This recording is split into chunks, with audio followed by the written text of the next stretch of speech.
I'm going to point the camera away from myself today, for today is 9/11. This is the day where everything is backwards, and this is a day whose aesthetic, if you will, is high strangeness. I have to say, I don't know if I can exactly define what high strangeness is. I've heard it referred to many times. I think it's something like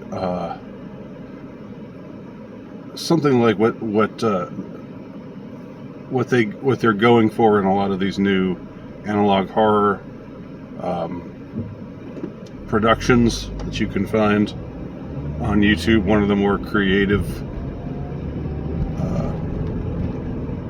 movements to come out of YouTube, aesthetic movements, if you will, is that aesthetic horror. Some of them are better than others, but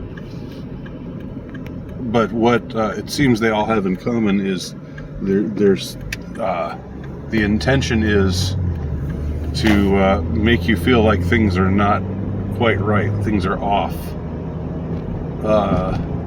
like this shouldn't be happening. This is like a do you wake or sleep? And if you're sleeping, from whence cometh this nightmare? And how can you wake from it? These are the kind of things that the aesthetic of high strangeness seems to involve. And I've done a lot of thinking about 9/11. I've written about it. I've spoken about it. I've expressed my thoughts on it. It was certainly a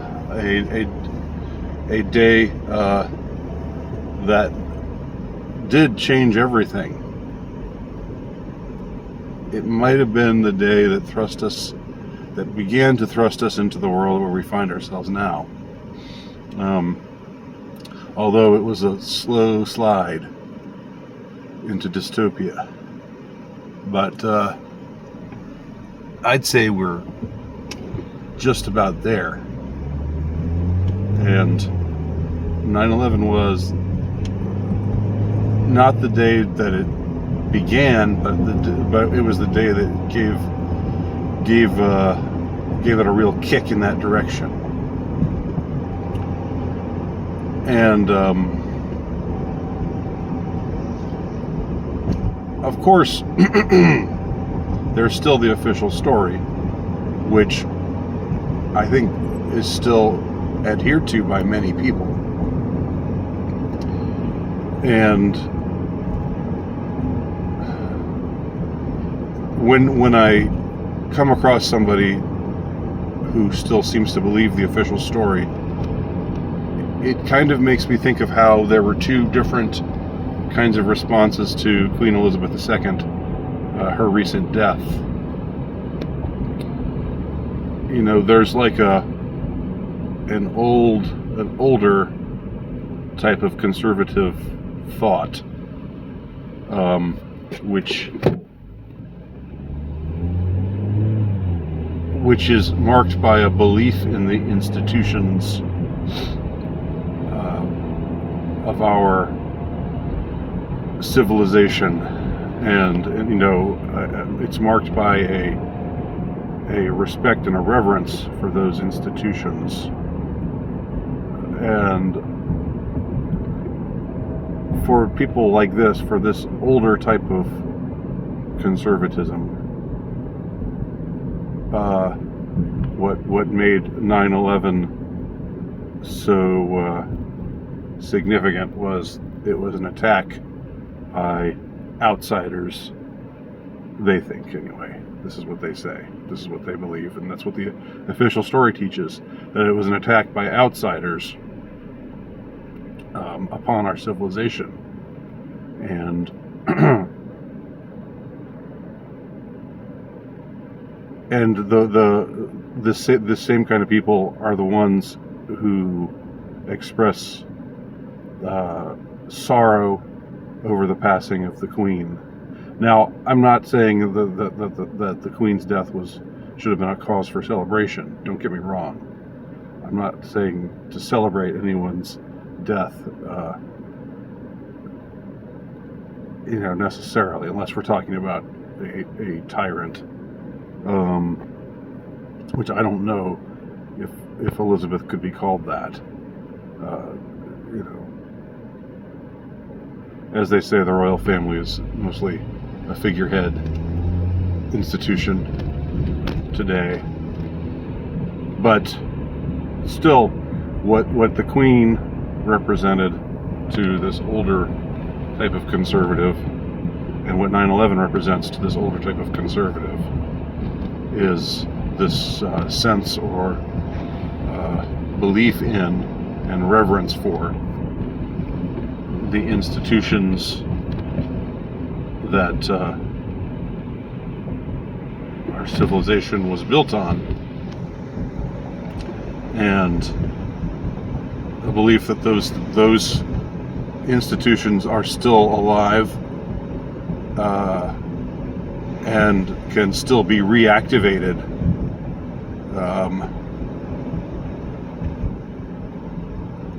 And so there's that type of belief, and then there's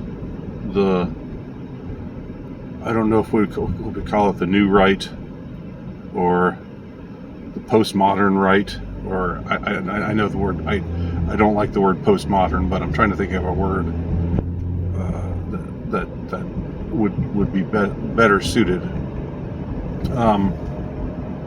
One that believes in civilization, that the quote that Gandhi was that's been attributed to Gandhi, where he's asked what he thinks of Western civilization, and he said, "I think it would be a wonderful idea." It's sort of a more cynical perspective. Well, not sort of, definitely a more cynical perspective. And it's one that's marked by an awareness of the high strangeness of things as they are right now,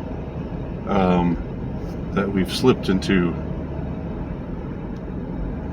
this ghastly mode, and that our decline and fall continues unabated, which sounds very black-pilled the way I'm talking about it right now. I don't want to be black-pilled and say it's all over for, tyranny and the bad guys will rule forever. I'm definitely not saying that, but I am saying that those who had this kind of belief in, who had and still have this adherence to the official story of 9/11, that Western civilization was attacked by barbarians, if you will. You're not allowed to say that, I know, but that's generally what's being hinted at, by barbarians outside of the gates of civilization, whereas those with a different sort of understanding, those who have cut their teeth, if you will, on a very different sensibility, who've been raised with a very different sensibility, which is the sorry state of things, the corruptibility, the corruption of everything that was once held to be sacred,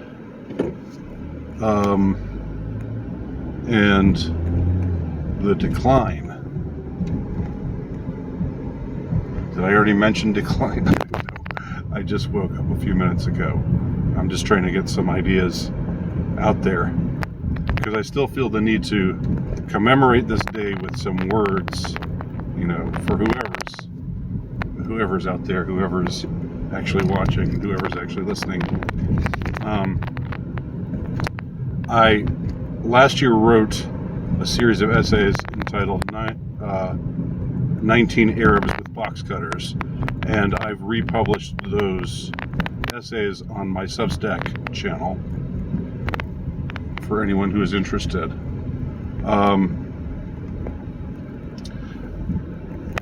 I think I'll just close my comments here, my semi-coherent comments.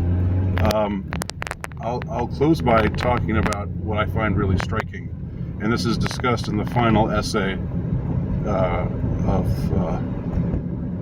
19 Arabs with Box Cutters, and that is the way in which certain stories that were circulated right in the aftermath of 9/11 just have been quietly dropped, and no one has acknowledged anything. No one has acknowledged how silly and ridiculous these stories were, but they've just been, oh well, we don't talk about that anymore. It's not brought up anymore. Like the day after 9/11, how they said they found out that an Arab hijacker must have been in the plane that ostensibly crashed into the tower, because they found his passport on the streets of New York City.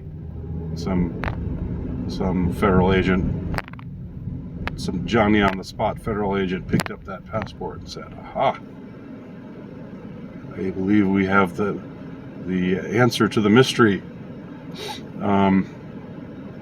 Ignoring everything that's ridiculous about that, ignoring the notion of a passport falling out of a plane that supposedly has crashed and exploded through a building, that a passport would just fall out of that plane and fall to the ground, the same way that passports were found at the site in Pennsylvania near Shanksville, where there was basically nothing there. It was basically a hole in the ground, and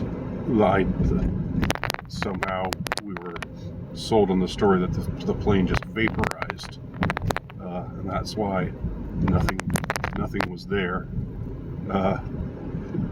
which is not consistent, of course, with anything, any prior plane crash. But anyway, the idea that these passports survive these crashes, that's just sort of been, nobody that I know of has followed up on that. Nobody's asked questions about that. Nobody's stuck a microphone into the face of whoever it was that was in charge of talking to the press at that time for the Bush administration, and said, how do you explain this? This doesn't make any sense at all. How do you expect people to believe this? Do you expect people to believe this? And the answer to that is clearly yes, they did, at least for a while. Now, more strikingly, and this is what I write about in my last essay, 19 Arabs with Box Cutters, and this encapsulates the high strangeness motif. just a few days after 9/11, Ted Olson, who held some post with the Bush administration, I can't remember what his title was. His wife supposedly died in one of the crash at the Pentagon, which also has a lot of anomalies and weirdnesses. I mean, everything about this event is anomalous and weird, and characterized by, saturated in high strangeness. But he gave this interview to Barbara Walters, the queen of sappy interviews, and it was supposed to be this. He told this heart-rending story of how she reached him with her cell phone, and told him what was going on, that hijackers had taken over the plane, and that she and the rest of the passengers and the pilot and the co-pilot had been all herded to the back of the plane as it was hurtling toward the Pentagon. And what can she do? And they told each other that they loved.